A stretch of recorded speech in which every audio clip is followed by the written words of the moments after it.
Mini screen പ്രേക്ഷകർക്ക് ഏറെ പ്രിയങ്കരിയായ നടിയാണ് അനുമോൾ. നിരവധി പരമ്പരകളുടെ ഭാഗമായി അനുമോൾ കുടുംബ പ്രേക്ഷകർക്ക് മുന്നിലേക്ക് എത്തിയിട്ടുണ്ടെങ്കിലും ശ്രദ്ധിക്കപ്പെടുന്നത് സ്റ്റാർ മാജിക് എന്ന ഷോയിൽ എത്തിയതോടെയാണ്. ഷോയിലൂടെ അനു മലയാളി പ്രേക്ഷകർക്ക് പ്രിയങ്കരിയായി മാറുകയായിരുന്നു. ഫ്ലവേഴ്സ് ചാനലിലെ 1 കോടി എന്ന പരിപാടിയിൽ അതിഥിയായി എത്തിയിരുന്നു അനു. തന്റെ കരിയറിനെ കുറിച്ചും ജീവിതത്തെക്കുറിച്ചുമെല്ലാം താരം ഷോയിൽ സംസാരിച്ചിരുന്നു.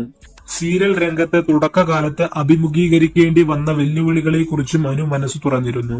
സീരിയലിൽ ദിവസേന ധാരാളം വസ്ത്രങ്ങൾ ആവശ്യമായിരുന്നെന്നും തനിക്ക് ലഭിക്കുന്ന തുച്ഛമായ ശമ്പളത്തിൽ അത് സാധ്യമാകാതെ വന്നതോടെ മറ്റൊരു വഴി നോക്കിയെന്നുമാണ് അനുമോൾ വെളിപ്പെടുത്തിയത്.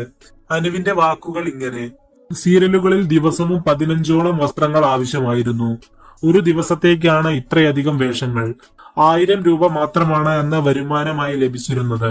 എടുക്കുന്നതാകട്ടെ 500-600 രൂപയ്ക്കുള്ള വേഷങ്ങളും. എന്നാൽ അണിയറ പ്രവർത്തകർക്ക് എടുക്കുന്ന വേഷങ്ങളൊന്നും ഇഷ്ടമാകുന്നുമുണ്ടായിരുന്നില്ല. ബുദ്ധിമുട്ടായതുകൊണ്ട് വസ്ത്രങ്ങൾ സ്വയം തയ്ച്ച് അണിയാൻ തുടങ്ങി. വില കൂടിയ വസ്ത്രങ്ങൾ എടുക്കാൻ ആവശ്യപ്പെട്ടപ്പോൾ ഒടുവിൽ ഇതിനൊരു പരിഹാരം അനുമോൾ സ്വയം കണ്ടെത്തുകയായിരുന്നു. യൂട്യൂബിൽ നോക്കി സ്വയം തയ്യൽ പഠിച്ചു.